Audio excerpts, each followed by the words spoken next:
Welcome to Tuesday, January 4th, 2022. Welcome to the Day Weather Podcast. A reminder, I know some of you watch this podcast through the Cowboy State Daily email.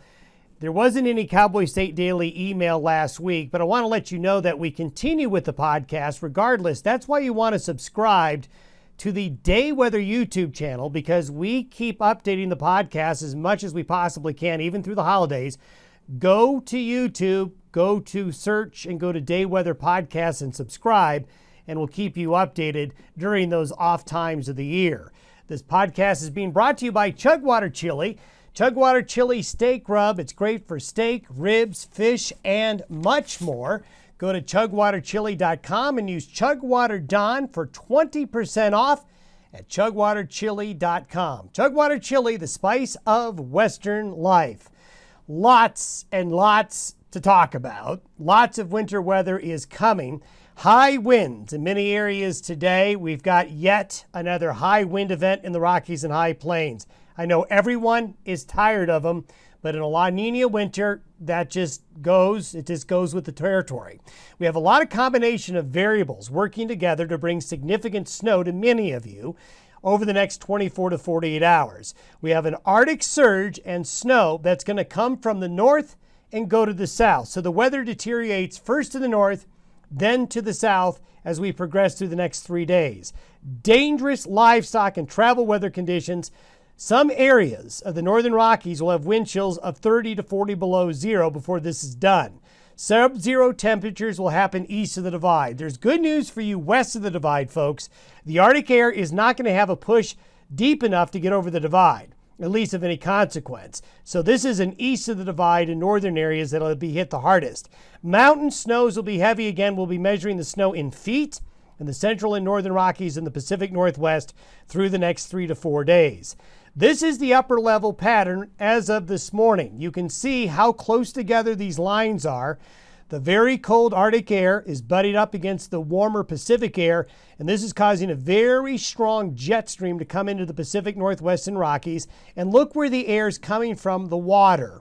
So the jet stream is picking up a lot of water vapor and pushing it into the central and northern Rockies, while Arctic air is leaking south slowly underneath the strong jet stream wind aloft. And right now it's a battle between the strong winds coming in from the west and the Arctic air pushing in from the north.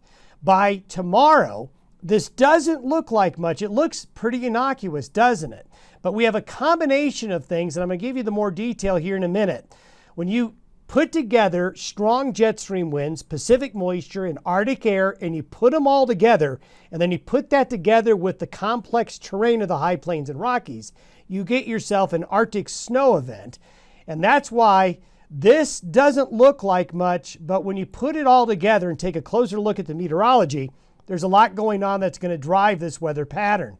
But one big message here is look at the very cold air getting deeper into the United States and the Great Lakes and Northern Plains and Northern Rockies. As we take a look, first we've got to deal with the wind. These are the wind gusts here through the next couple of days. Look at all the yellow and the orange, and really nobody is spared. Nobody is spared in this region from the wind. It's going to be very windy today. We've already overnight had wind gusts of near 70 miles an hour up along I-25 near the Buffalo area. And we're going to have very strong winds hit the I-25 corridor and the entire I-80 corridor in this whole pattern, getting into western Nebraska, northeastern Colorado as well. So here we go with the Weather Geek Alert. I'm going to try to explain what's going on. Even though the weather charts don't show you a big low or a big dip in the jet stream, what is driving all of this? So we're going to get kind of weather geeky here.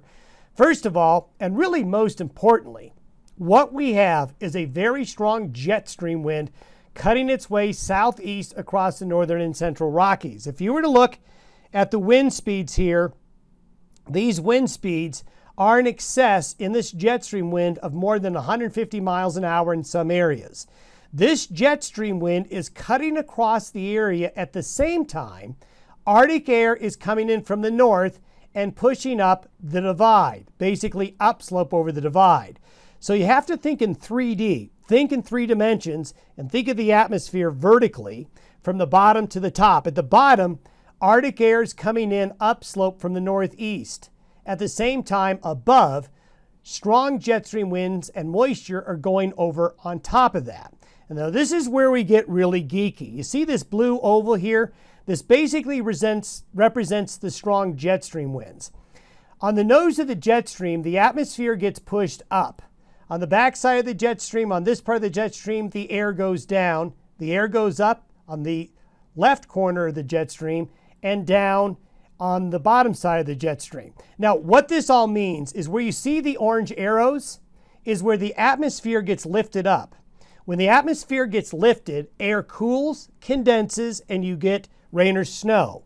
Now, if we were to superimpose this idealized sketch here on top of the forecasted jet stream wind, so this is the oval. What I've done here is tilted it to show you what's going on. So while the maps don't show any particular storm system coming, the combination of the lifting air on this side of the jet here and the lifted side of this jet here is where you're going to get the heavier precipitation. You're not going to get much precipitation on the downward motion of the atmosphere. So strong jet stream winds lift the atmosphere.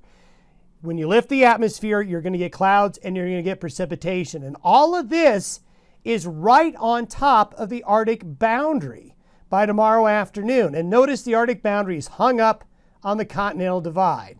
So the strong jet stream wind I just showed you is coming right across the boundary where the deep upslope and the deep Arctic air is cutting across, and that strong jet stream wind is also transporting a lot of water coming off the Pacific coast and going on top of it. And this is the end result.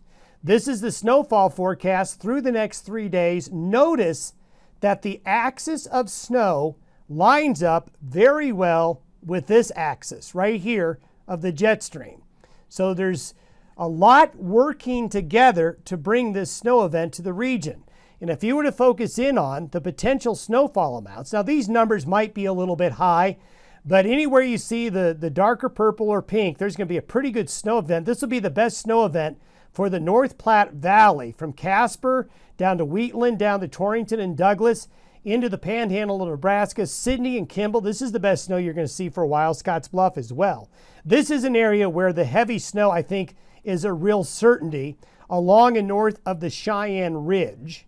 Now you get south of the Cheyenne Ridge, there's going to be another streak of heavier moisture and snowfall getting into the northern Colorado Front Range, but mostly along and north of I-70.